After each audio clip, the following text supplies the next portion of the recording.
Dieu t'aime. Dieu t'aime beaucoup. Dieu t'aime tendrement, vraiment, profondément. Dieu t'aime réellement et euh, il désire que tu sois sauvé, que tu ailles au paradis. Dieu désire que tu ailles euh, dans ce lieu, quand ta vie terrestre sera terminée, où il n'y aura plus jamais aucune souffrance. La vie éternelle pour la gloire de Dieu. Dieu désire que tu sois centré sur lui. Et il y a de l'espérance en Jésus-Christ. Il y a de l'avenir en Jésus-Christ et seulement en Jésus-Christ. Il y a la vie éternelle grâce à Jésus-Christ pour les élus de Dieu.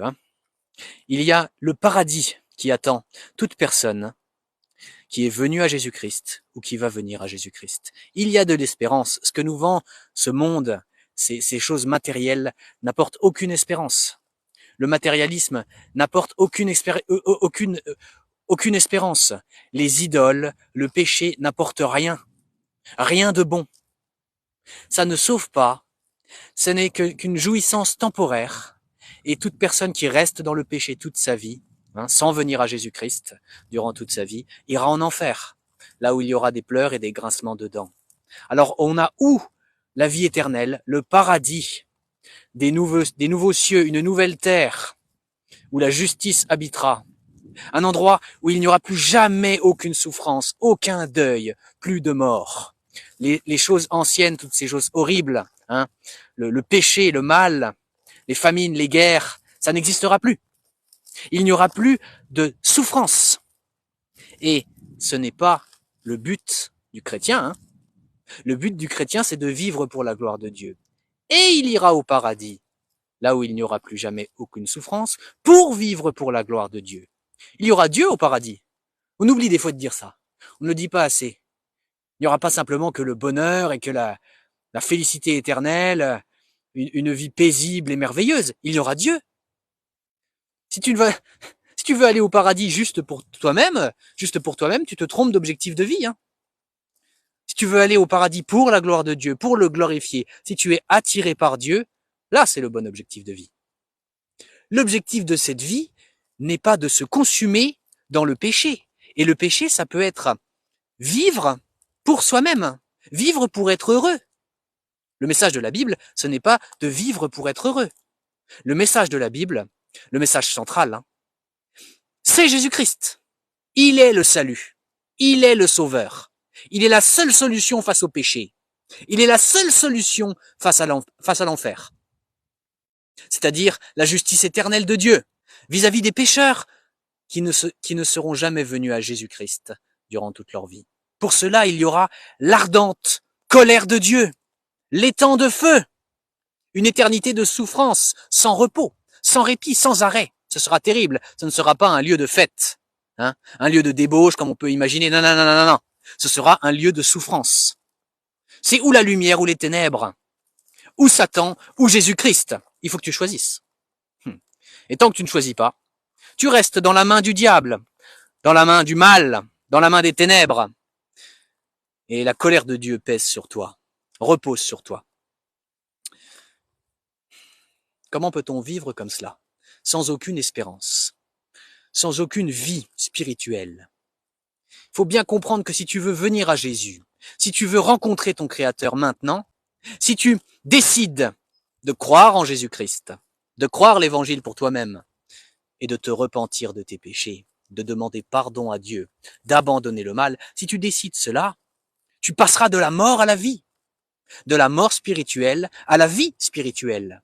Tu auras la vie éternelle et un objectif de vie qui n'est absolument pas humain, mais qui sera divin.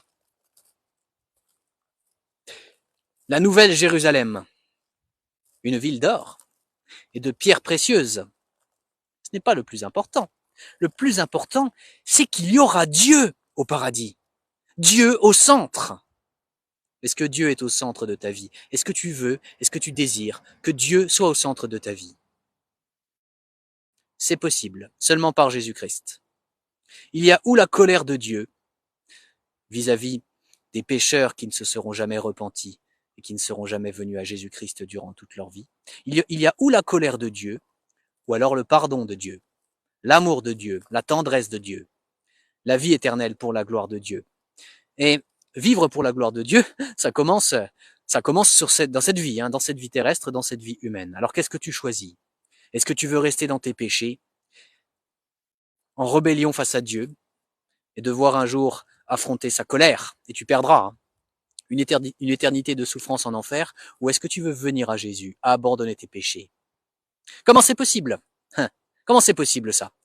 C'est possible parce que Jésus-Christ, c'est-à-dire Dieu lui-même, est venu sur terre, mourir sur une croix, pour que tu crois en lui, que tu sois délivré du mal, et que tu sois sauvé dans cet objectif-là. Pour ceux et celles qui décident de croire et de se repentir, et pour ceux et celles qui l'ont déjà fait, alors il y a la vie éternelle. Alors Jésus-Christ a tout payé pour eux. Il n'y a plus de condamnation pour ceux et celles qui sont en Jésus-Christ. Le châtiment qui nous donne la paix est tombé sur lui, et c'est par ses meurtrissures que nous sommes guéris. La justice de Dieu pour les élus de Dieu, c'est-à-dire ceux et celles qui croiraient et qui se repentiraient, la justice de Dieu est tombée sur Jésus. Et il faut croire cela. Il faut croire tout l'évangile et demander pardon à Dieu pour ses péchés. La Bible dit, car Dieu a tant aimé le monde qu'il a donné son Fils unique, afin que quiconque croit en lui ne périsse pas, mais qu'il ait la vie éternelle. Viens à Jésus-Christ. Assume-le publiquement. Mets ton prénom en commentaire. Écris « Je crois en Jésus-Christ ». Je demande pardon à Dieu. Assume-le.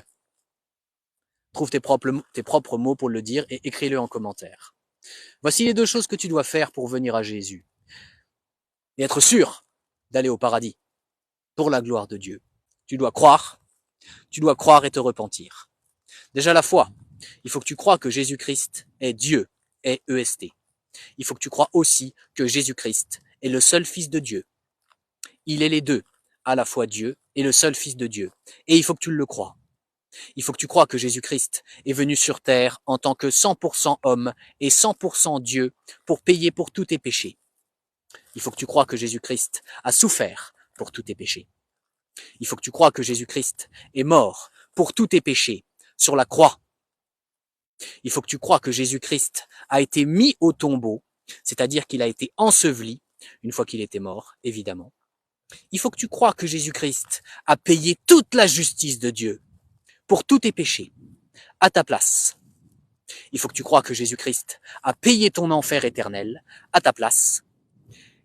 Et je ne dis pas que Jésus-Christ est allé souffrir en enfer.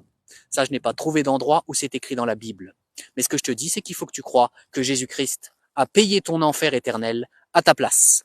C'est-à-dire qu'il a réussi à payer ta punition illimitée en un temps limité. Voilà ce qu'il faut que tu crois.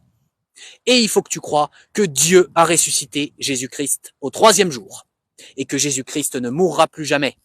Que Jésus-Christ est victorieux sur la mort, sur le monde, sur le diable, sur le péché. Que c'est bien Dieu qui a ressuscité Jésus-Christ au 3e jour. Et que Jésus-Christ est vivant pour toujours. Voilà pour la foi. Et si tu as accepté de croire tout ce que je viens d'expliquer là, alors la deuxième chose qu'il faut que tu fasses, si tu as accepté de croire tout ce que je viens d'expliquer là, c'est la repentance. Il faut que tu pratiques une vraie repentance devant Dieu. C'est-à-dire qu'il faut que tu prennes un temps et que tu parles à Dieu en le priant. Et il faut que tu lui dises combien tu regrettes de lui avoir fait du mal par tes péchés, par tes fautes. Il faut que tu t'engages devant Dieu à ne plus recommencer à pratiquer le péché sous n'importe laquelle de ses formes. Et il faut que tu cites tes fautes, tes péchés à Dieu, et il faut que tu lui demandes pardon. Alors arrête cette vidéo maintenant et pratique cette repentance. Le paradis, la vie éternelle, Jésus-Christ notre espérance. Pour les chrétiens, c'est vraiment exceptionnel. C'est vraiment merveilleux que d'avoir une espérance en Jésus-Christ. C'est vraiment merveilleux que d'avoir Jésus-Christ comme espérance. Je sais où je vais. Je suis sauvé. Et toi, est-ce que tu es sauvé? Ou est-ce que tu cherches un objectif dans ce monde, dans cette mondanité, dans le matérialisme, dans le péché, dans le diable, dans l'argent, dans les plaisirs? Ou alors, est-ce que ton objectif, c'est Jésus-Christ?